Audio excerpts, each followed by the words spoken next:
Bonjour, ce qu'on va voir dans cette vidéo, c'est l'exercice 4, le dernier exercice du sujet de Polynésie qui est tombé le 5 mai 2022. Voilà. Exercice de géométrie dans l'espace avec le calcul du volume d'une pyramide. On se lance. Alors, on nous dit l'espace est rapporté à un repère orthonormal où l'on considère les points A, B, C, E, on vous donne des coordonnées, et le plan P d'équation cartésienne 2x moins y moins z plus 4 égale 0. Question 1a, démontrer que le triangle ABC est rectangle en A. Alors, donc déjà ici, on a un repère qui est orthonormé. Donc, dans le repère orthonormé choisi, j'ai rappelé les coordonnées des points A, B et C. Alors, au-delà des coordonnées qui sont ici, petit rappel, si je veux démontrer qu'un triangle ABC est rectangle en A, eh bien, une méthode, c'est de montrer que les vecteurs AB et AC sont orthogonaux. Pour montrer que des vecteurs sont orthogonaux, eh bien, on peut calculer le produit scalaire AB scalaire AC et montrer qu'il est égal à 0. Pour calculer un produit scalaire, lorsqu'on est dans un repère orthonormé, on peut utiliser la formule analytique qui dit que c'est égal à xx' plus yy' plus z en considérant que x, y et z sont les coordonnées du vecteur AB et que x', y', z' sont les coordonnées du vecteur AC dans le repère orthonormé. Donc, nous, on va commencer par calculer les coordonnées du vecteur AB, coordonnées du vecteur AC. Ensuite, on va appliquer la formule analytique du produit scalaire. Et si on trouve 0, c'est-à-dire que le triangle est rectangle en A. Pour les coordonnées du vecteur AB, eh bien, coordonnées d'un vecteur, c'est coordonnées de l'extrémité moins coordonnées de l'origine. Donc, 1, 0, moins 3, moins coordonnées de A, donc 2, moins 1, 0. Donc, finalement, AB, ça me donne moins 1, 1, moins 3. Et ensuite, si je calcule les coordonnées du vecteur AC, eh bien, ce sont les coordonnées de C, donc 6, 6, 1, à qui je dois retirer les coordonnées de A, donc 2, moins 1, 0.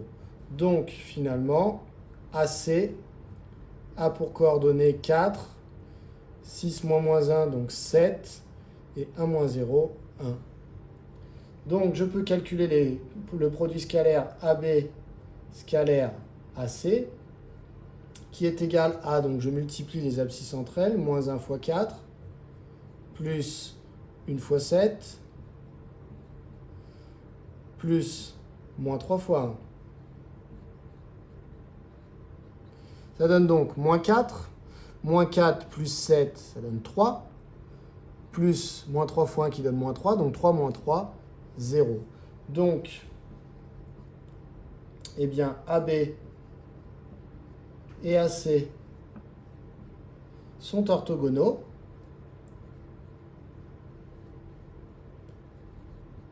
Et donc, cela signifie que ABC, le triangle, est rectangle en A.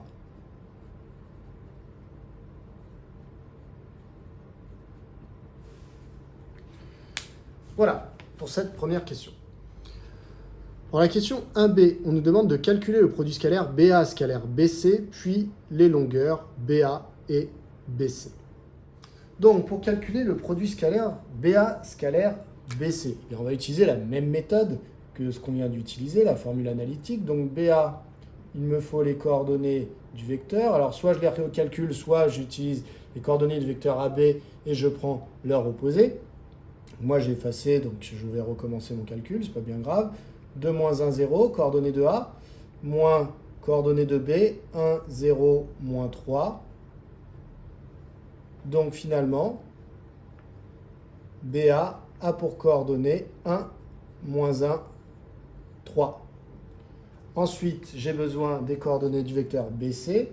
Donc, BC a pour coordonnées 6, 6, 1, à qui je vais retirer les coordonnées de B, 1, 0, moins 3.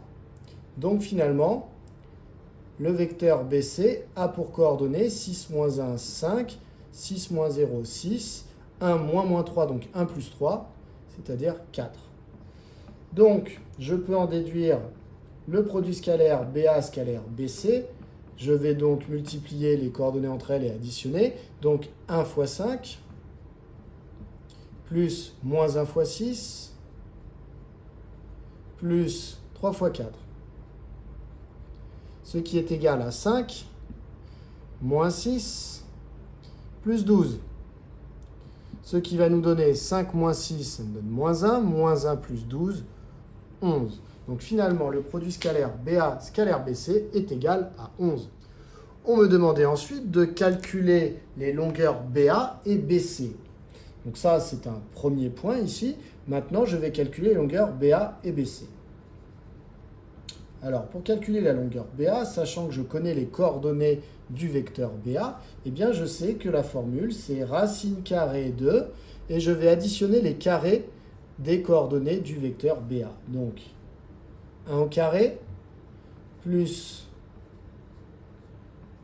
moins 1 au carré, plus 3 au carré. Ce qui est égal à la racine carrée de 1 plus 1 plus 9. Donc, racine carrée de 11. Ça, c'est pour BA. Maintenant, je vais pouvoir calculer la longueur BC qui m'est demandée. Je décale un tout petit peu mon tableau. BC, je vais utiliser exactement la même méthode. Racine carrée de, je connais les coordonnées du vecteur BC, donc 5 au carré, plus 6 au carré, plus 4 au carré. Ce qui donne racine de 77. J'ai donc terminé la question puisque j'ai trouvé le produit scalaire BA scalaire BC qui vaut 11, la longueur BA qui vaut racine de 11 et la longueur BC qui vaut racine de 77. Je peux donc passer à la question 1C. Dans la question 1C, on me demande d'en déduire la mesure en degrés de l'angle ABC arrondi au degré. Alors, en déduire, ça veut dire que, bien entendu, je dois me servir des questions précédentes.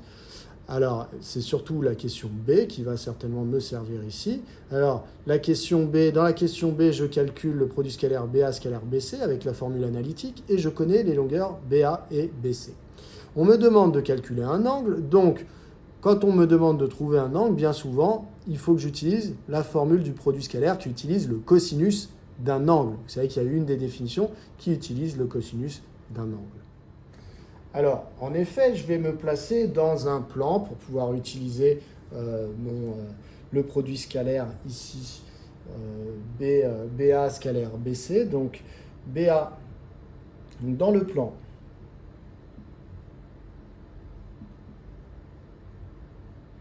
ABC. Voilà. Eh bien, je vais pouvoir calculer le produit scalaire de BA avec BC en utilisant les formules de géométrie plane que vous avez apprises en première avec le fameux cosinus. Alors, comment je sais que ABC est un plan et pas une droite? Eh bien, je sais que les points A, B et C ne sont pas alignés puisque le triangle ABC est rectangle en A. Du coup, eh bien, on a que AB... Pardon, c'est pas AB, c'est BA. Donc, BA scalaire BC... BA scalaire BC est égal à la longueur BA fois la longueur BC fois le cosinus de l'angle qui est formé par les vecteurs BA et BC, c'est-à-dire le cosinus de l'angle. Alors dans l'énoncé, ils avaient choisi de le nommer, je regarde ça, donc l'angle ABC.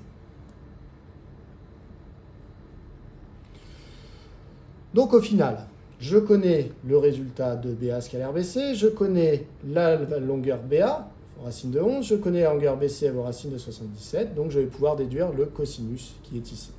Donc ça, c'est équivalent à dire que BA scalaire BC, c'est-à-dire 11, est égal à la longueur BA, donc racine de 11, fois la longueur BC, donc racine de 77, fois le cosinus de l'angle dont je cherche une mesure arrondie au degré. C'est équivalent à dire que donc le cosinus de l'angle ABC est égal à 11 divisé par racine de 11 fois racine de 77. Et donc, je vais pouvoir trouver une mesure de l'angle ABC. Donc, une mesure de ABC est, ça va être ici, donc si le cosinus vaut ce nombre, et bien sur ma calculatrice, je vais taper cosinus moins 1 de ce nombre, ou je vais taper arc cos de ce nombre. Donc ici, je vais mettre arc cos du nombre 11 divisé par racine de 11 fois racine de 77, ce qui est environ égal à. Donc cela me donne sur la calculatrice, eh bien ça me donne 67,79. Donc si j'arrondis au degré près, ça va me donner 68. Vérifiez bien quand vous utilisez ça que votre calculatrice est en mode degré et non en mode radian. Sinon vous allez trouver un nombre ici beaucoup plus petit. Voilà pour cette question AC. Question 2A, démontrer que le plan P est parallèle au plan ABC. Donc le but, ça va être de démontrer que le plan P est parallèle au plan ABC. Alors en géométrie dans l'espace, comment on montre que des plans sont parallèles? Il y a plusieurs méthodes. Alors P, on va dire que c'est celui-là. P, qu'est-ce qu'on connaît de lui? Ce qu'on connaît de lui, c'est une équation cartésienne.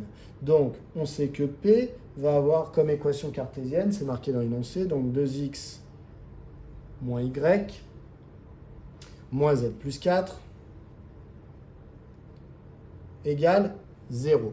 Donc, quand vous avez une équation cartésienne, tout de suite dans votre tête, il faut que ça fasse tilt. Vous connaissez un vecteur normal à ce plan, qui sont les coefficients devant x, y et z. Enfin, qui ont pour coordonnées les coefficients devant x, y et z. Donc, en fait, je connais un vecteur qui est normal au plan P, qui a pour coordonnées 2, moins 1, moins 1. Donc, tout ça, va falloir que je l'explique proprement. Ensuite, le plan ABC, qu'est-ce que je connais sur lui? Est-ce que j'ai une équation cartésienne? Si j'avais eu une équation cartésienne, j'aurais pu trouver un vecteur normal. Et donc, dans ce cas-là, donc par exemple, que j'aurais pu appeler N1. Et donc, dans ce cas-là, pour montrer que les plans sont parallèles, j'aurais pu montrer que les vecteurs N1 et N étaient colinéaires. Dans ce cas-là, les plans auraient été parallèles. Le souci, c'est que je n'ai pas de vecteur normal. La seule chose que je connais pour le plan ABC, eh bien, c'est qu'il passe par les points A, B et C.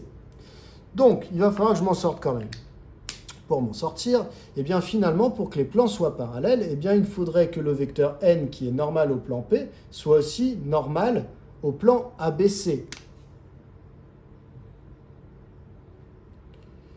Pour être normal au plan ABC, eh bien il suffit de vérifier que n est normal orthogonal à deux vecteurs non colinéaires du plan ABC, donc par exemple le vecteur AB et le vecteur AC. Si vous arrivez à prouver que n est orthogonal au vecteur AB et au vecteur AC, ça veut dire que le vecteur n, en fait, est normal au plan ABC. Et dans ce cas-là, P et ABC seront parallèles. Donc, la stratégie, ça va être de dire que je connais un vecteur normal au plan P. Et ça va être de vérifier qu'il est bien normal aussi au plan ABC, ce vecteur n. Pour montrer qu'il est normal au plan ABC, je vais prendre deux vecteurs qui sont dans le plan ABC et je vais calculer le produit scalaire avec le vecteur n en espérant trouver 0. Dans ce cas-là, ils seront parallèles. On y va. J'écris donc P a pour équation cartésienne 2x moins y moins z plus 4 égale 0. Donc, n de coordonnées, alors je peux les noter en colonne, 2, moins 1, moins 1, est normal AP. Maintenant, eh bien, je vais calculer le produit scalaire entre le vecteur n et le vecteur AB, et le vecteur n et le vecteur AC. Alors, les coordonnées des vecteurs AB et AC, vous les avez déjà calculées dans la toute première question, la question 1A. Donc, vous pouvez retourner les chercher, pas la peine de les recalculer. Donc, je suis retourné chercher dans la question 1A les coordonnées des vecteurs AB et AC, je les ai retrouvées. Donc, AB est égal à ça. Donc, eh bien, AB scalaire n est égal à, donc ici nous sommes dans un repère orthonormé, on l'a dit plusieurs fois, vous pouvez le répéter si vous voulez être sûr qu'on vous prenne vraiment au sérieux là-dessus. Et donc, ça nous donne AB scalaire n, donc moins 1 fois 2, plus 1 fois moins 1, plus moins 3 fois moins 1, ce qui est égal à moins 2 plus moins 1, donc moins 2 plus moins 1, moins 3. Et moins 3 fois moins 1, ça fait plus 3. Donc moins 3 plus 3, c'est bien égal à 0. Donc vous avez AB et N qui sont bien orthogonaux. Maintenant, on va vérifier N et AC. Donc, AC scalaire N est égal à donc 4 fois 2 plus 7 fois moins 1 plus 1 fois moins 1.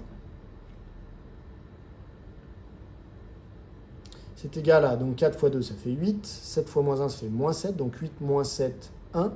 Et 1 fois moins 1 fait moins 1. Donc 1 moins 1, 0. Donc finalement, N est orthogonal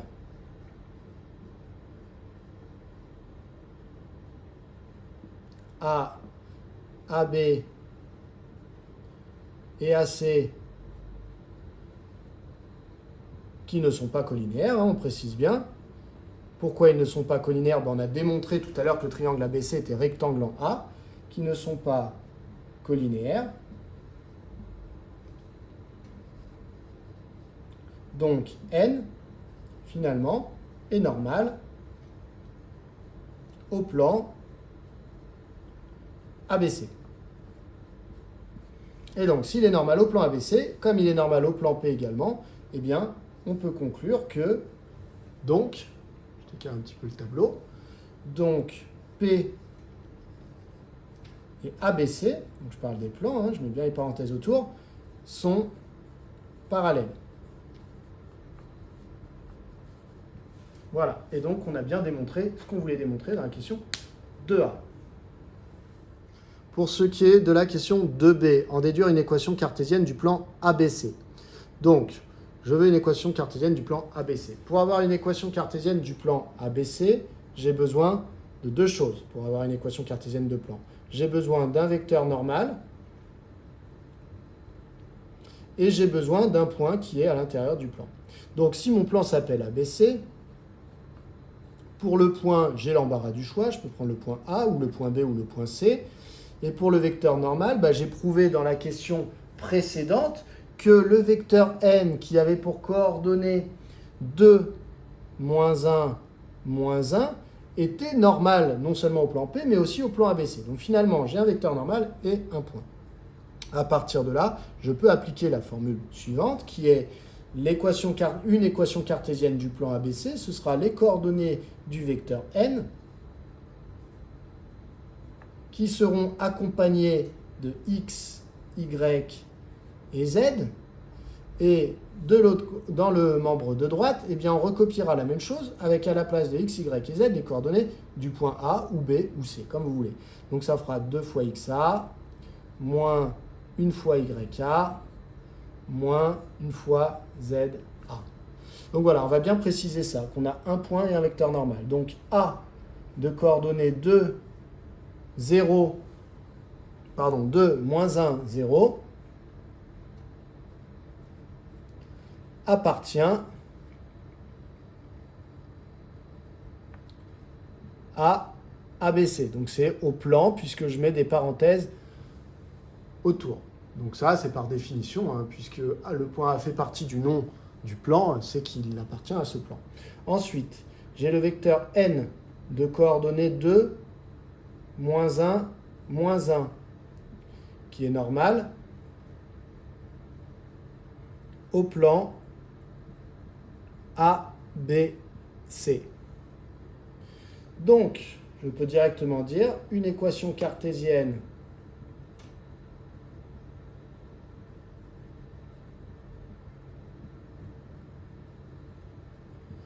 de ABC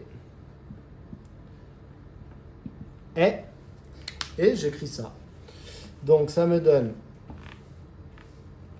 2x moins 1y moins 1z égale, et ici je remplace avec les coordonnées de A, alors vous pouvez écrire d'abord comme ça si vous le souhaitez, 2xa moins 1ya moins 1za, et donc c'est équivalent à dire 2x moins y, moins z égale, et je remplace xa, ya, za par les coordonnées 2, moins 1 et 0. Donc ça donne 2 fois 2, moins 1 fois moins 1, moins 1 fois 0.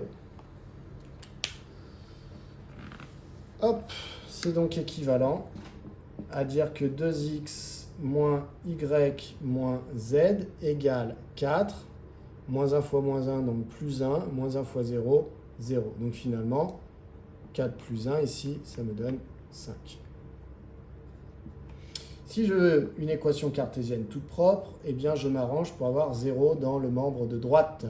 Donc 2x moins y moins z moins 5 égale 0. Voilà pour l'équation cartésienne du plan ABC. Question 2C. Déterminer une représentation paramétrique de la droite D orthogonale au plan ABC et passant par le point E. Alors première chose, pour avoir une représentation paramétrique d'une droite, j'ai besoin de quoi? J'ai besoin d'un point sur la droite et j'ai besoin d'un vecteur directeur. À partir du moment où j'ai ces deux informations, je sais trouver une représentation paramétrique de droite. Alors qu'est-ce qu'elle a de particulier, cette fameuse droite D? Eh bien, elle est orthogonale au plan ABC. Donc si ça, c'est le plan ABC, eh bien, la fameuse droite est orthogonale au plan ABC. Qu'est-ce que ça veut dire? Eh bien, ça veut dire que si je prends un vecteur normal du plan normal au plan ABC, donc d'ailleurs j'en connais un, n de coordonnées 2, moins 1, toujours le même, eh bien ce vecteur normal, si la droite est orthogonale au plan, eh bien ce vecteur normal est un vecteur en fait qui va être directeur de la fameuse droite D.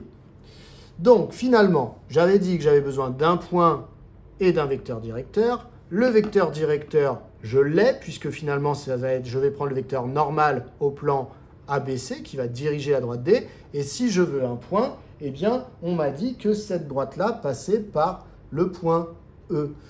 De coordonnées qui me sont données dans l'énoncé depuis le début, 1, 2, 4. Donc, j'ai un point, j'ai un vecteur directeur, je vais pouvoir trouver une représentation paramétrique de cette droite D. Donc, on va démarrer par ça. Donc, je vais commencer par dire que D est orthogonal à ABC et que donc n de coordonnées 2, moins 1, qui est normal à ABC, eh bien, dirige la droite D. Donc, vous mettez dirige ou est un vecteur directeur de la droite D. Ensuite, j'ai besoin d'un point. Donc, on m'a dit par définition que E était un point de cette droite D, que la droite passait par E. Donc, E appartient... Alors, on n'a qu'à répéter au passage ces coordonnées, comme ça, dans la rédaction, c'est encore mieux. Donc, E de coordonnées 1, 2, 4 appartient à la droite D. Et donc là, j'ai toutes les informations pour trouver une représentation paramétrique de cette droite D. Donc, eh bien, une représentation paramétrique de D est... Alors, la formule générale pour une représentation paramétrique, on va remplacer après, c'est x, y, z. Ensuite, c'est les coordonnées du point qui appartient à la droite, qu'on a choisi comme point de référence. Alors, je vais remplacer tout de suite. Donc, c'est 1, 2, 4. Et à ça, il faut que j'ajoute les coordonnées du vecteur directeur multipliées par le fameux paramètre que je vais appeler t. Donc, par exemple, ici, 2 fois le paramètre t, puisque le coordonnée de n, c'était 2. Ensuite, deuxième coordonnée, c'est moins 1. Donc, plus moins 1 fois t. Alors, plus moins 1 fois t, on peut noter, ça donne moins t. Donc, finalement, moins t.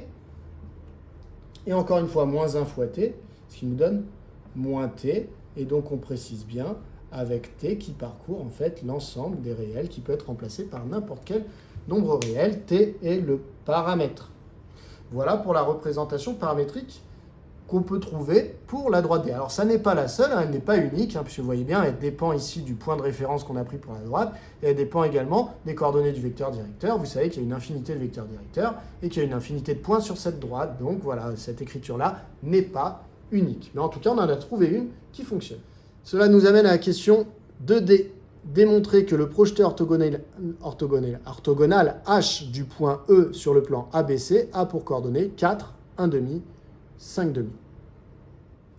Alors, petit point sur ce que c'est que le projeté orthogonal d'un point sur un plan. Quand on a un plan et qu'on veut projeter orthogonalement un point, alors par exemple un point E, eh bien, il faut tracer la droite qui passe par E et qui est orthogonale au plan en question.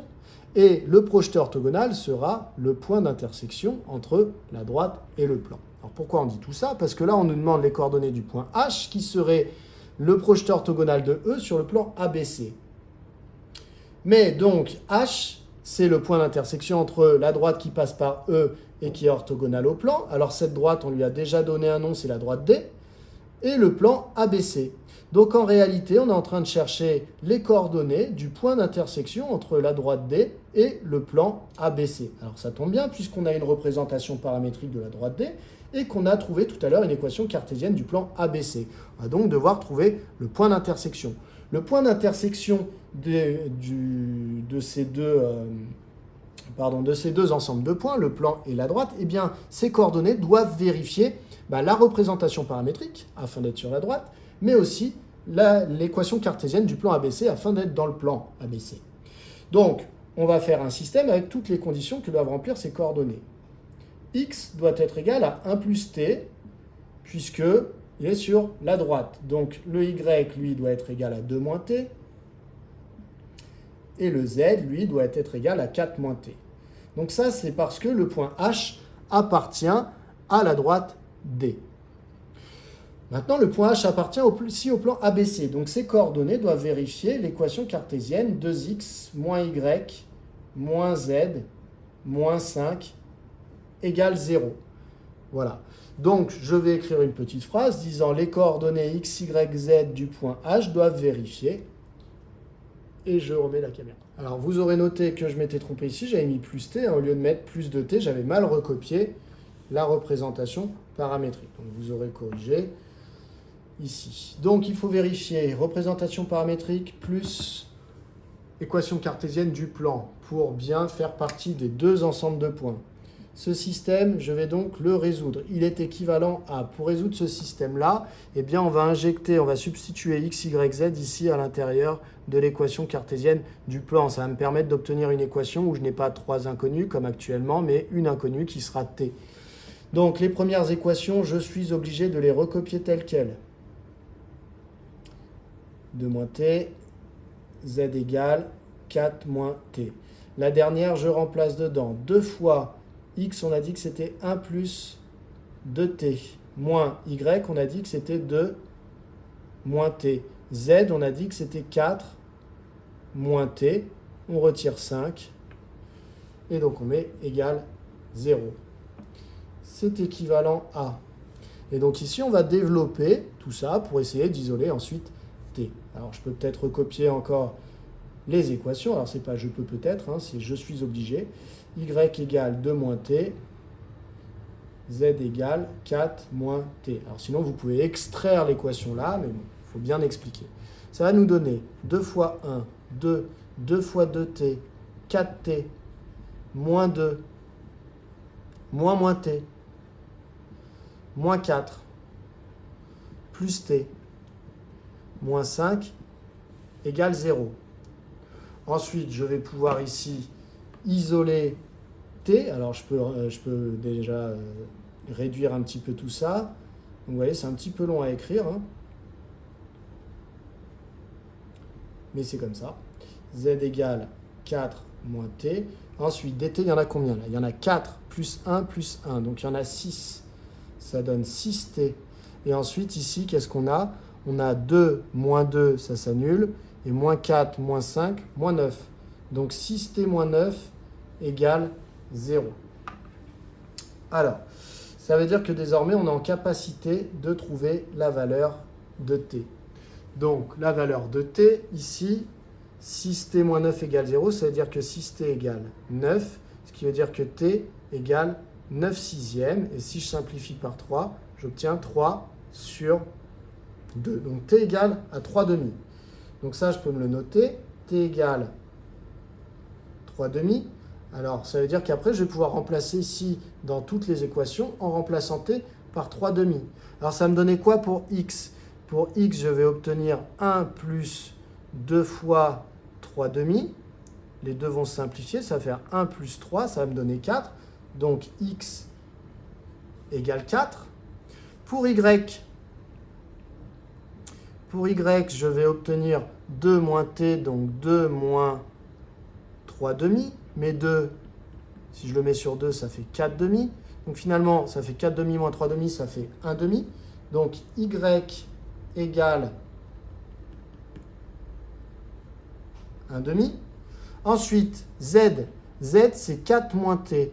Donc z, ça fait 4 moins 3 demi. 4 des demi, ça en fait 8. C'est 8 demi. Donc 8 demi moins 3 demi, ça donne 5 demi. Donc z est égal à 5 demi. Et donc, j'ai toujours t qui est égal à 3 demi. Donc au final, qu'est-ce que ça veut dire? Ça veut dire que les coordonnées du point H sont 4, 1 demi, 5 demi. On va écrire ça ici. Donc, H a pour coordonnées 4, 1 demi, pardon, si c'est ça, 1 demi et 5 demi. Voilà pour cette question. Alors au passage, on vérifie 4, 1 demi, 5 demi, c'est ce qu'on devait trouver, donc pas de problème. Ensuite, on rappelle que le volume d'une pyramide, c'est égal à 1 tiers de la base fois la hauteur, où B désigne l'aire d'une base et H, la hauteur de la pyramide associée à cette base. Calculer l'aire du triangle ABC, puis démontrer que le volume de la pyramide ABCE est égal à 16,5 unités de volume. Ok, donc il nous faut l'aire de la pyramide ABCE, après avoir calculé l'aire du triangle ABC. Donc on va commencer par calculer l'aire du triangle ABC. Alors petit rappel, l'aire d'un triangle, normalement, c'est on choisit une base, donc par exemple un triangle ABC, on va choisir une base, par exemple AB, et ensuite il faut connaître la longueur de la hauteur issue de C du triangle. Donc ici, nous, on a de la chance parce qu'on est face à un triangle ABC dont on a prouvé qu'il était rectangle en A. Ce qui veut dire qu'en fait, on a un angle droit. Ça veut dire que, en fait, on est dans le cas particulier où on a un triangle rectangle, et donc finalement, si on choisit comme base le côté AB, eh bien la hauteur est automatiquement égale à AC. Donc, très pratique, puisque du coup, quand on fait base fois hauteur divisé par 2, donc B fois H divisé par 2, eh bien ici, de temps en temps, on a un peu de mal à calculer la valeur de la hauteur, alors que si le triangle est rectangle, eh bien, on choisit comme base, par exemple, AB, et comme hauteur, AC. On a des côtés de triangle, c'est plus simple. Donc on va commencer par rappeler que le triangle, eh bien, en fait, ABC est rectangle en A. Et donc finalement, l'aire de ABC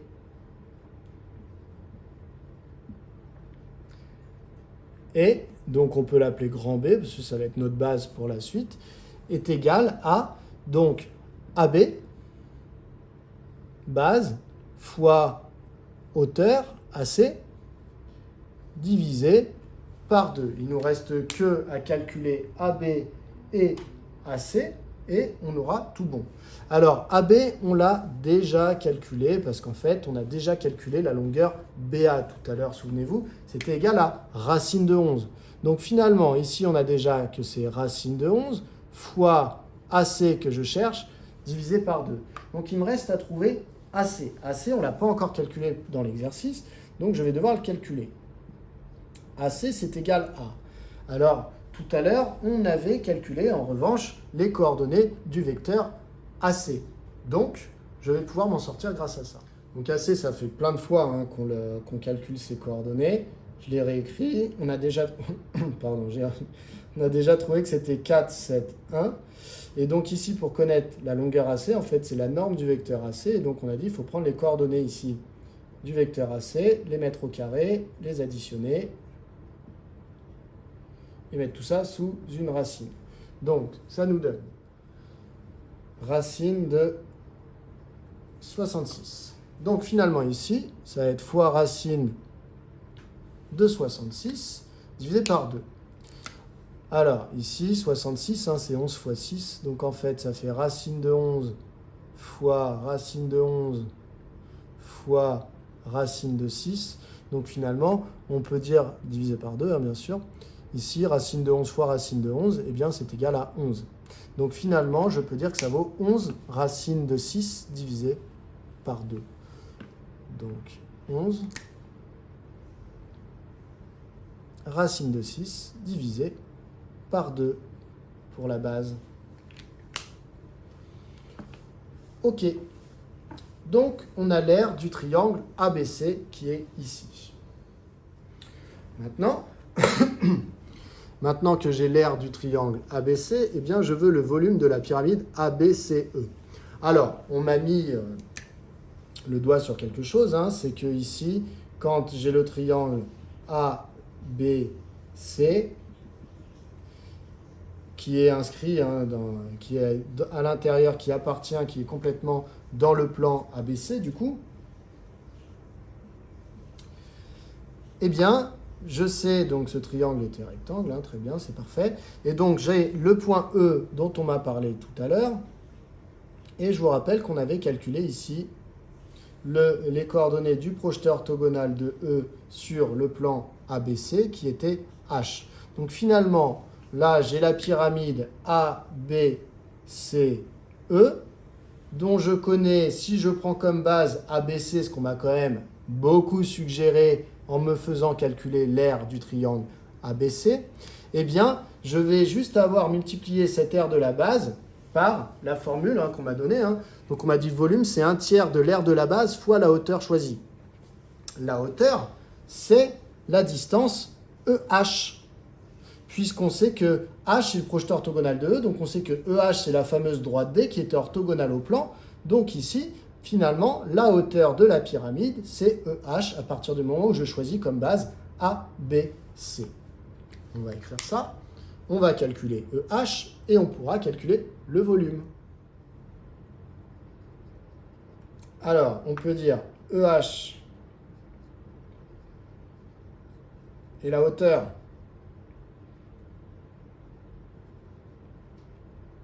Donc EH, la droite, EH et la hauteur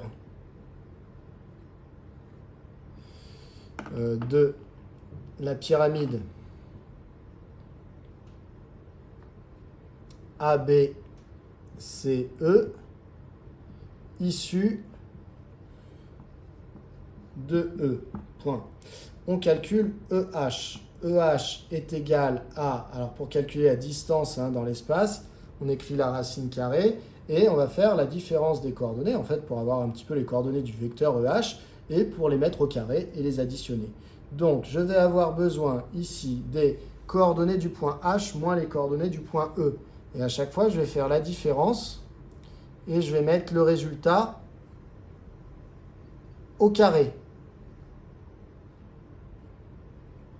Voilà. Alors, les coordonnées de H, on reprend ce qu'on a trouvé, c'était 4, 1/2, 5/2, et je dois retirer les coordonnées du point E qui m'étaient données au début de l'énoncé, qui étaient 1, 2 et 4. Je vais calculer du coup cette distance. Si je fais le calcul du radicand d'ici, ça me donne 27/2. Donc finalement, c'est égal à la racine carrée de 27/2. Alors 27, c'est 9 fois 3. Donc on peut peut-être écrire un petit peu mieux, même si ça ne va pas nous servir à grand-chose ici. Donc ça nous donne racine de 27 sur racine de 2. Et donc 27, racine de 27, on peut dire que c'est racine de 9 fois racine de 3, puisque 27 c'est 3 fois 9. Et donc racine de 9 étant égale à 3, c'est égal à 3 racines de 3. Donc finalement ici, ça nous donne 3 racines de 3 sur 2. Donc on peut l'écrire. Donc 3 racines de 3 sur racine de 2. Voilà pour la longueur EH. J'ai plus qu'à appliquer ma formule pour calculer le volume. Alors je vais devoir effacer, je vais devoir faire ça au-dessus. Donc retenez bien, EH est égal à 3 racines de 3 sur racine de 2. Allez, le volume. Alors, je garde l'aire de la base, donc on va écrire donc, le volume est égal à, on reprend notre petite formule qui est dans l'énoncé. La formule dans l'énoncé, c'était 1/3 de la base, de l'aire de la base fois la hauteur. Donc 1/3 fois l'aire de la base fois la hauteur qui est EH. C'est égal à 1/3 fois l'aire de la base, c'est 11 racine de 6 sur 2, fois EH qui vaut 3 racine de 3 sur racine de 2. Alors ici, donc tout est multiplication, hein, donc je peux simplifier le 3 qui est là avec le 3 qui est là. Ensuite, qu'est-ce que je peux faire d'autre? Ici, je peux voir racine de 6 comme étant racine de 3 fois racine de 2. Alors, si j'écris tout sur une seule fraction, j'ai donc 2 fois racine de 2. Hein, j'ai multiplié les dénominateurs ensemble.